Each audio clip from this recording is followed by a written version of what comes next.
Yeah, I think it likes corner speed, and I tend to favour towards getting off a brake early and trying to get back on the throttle, which sometimes it works on the fast flowing tracks. It works really well. On the stop starty kind of tracks, it's a slightly different technique, but it just clicked. And obviously the first few rounds were that nature track, and I just got on a roll.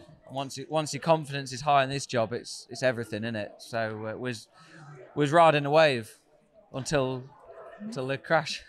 When you came back, because the results towards the back end of the season didn't mirror the start for obvious reasons, but just between you and me, nobody's really listening.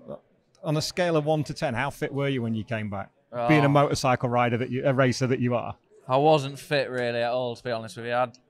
I had obviously, for people that don't know, I broke my pelvis and ruptured my bladder. So the bladder wasn't too bad of a fix. I just had a pipe up the end of my, pipe up the end of my pipe for 6 weeks, and they pulled that out, and that was all sorted.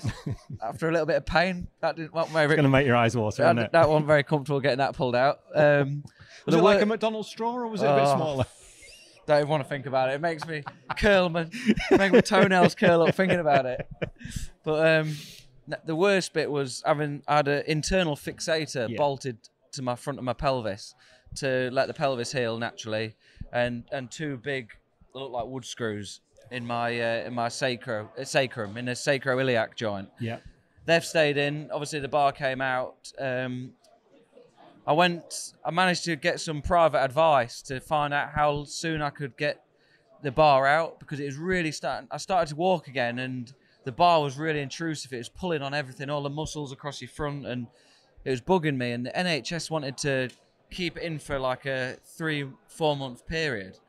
And after 9 weeks, I was like in agony, and managed to find a doctor in Manchester who agreed that we could take it out a lot earlier than what anyone else would have had it in for. So NHS versus motorcycle racer, standard practice. Yeah, so I managed to find a good guy, or a guy stupid enough to let me persuade him.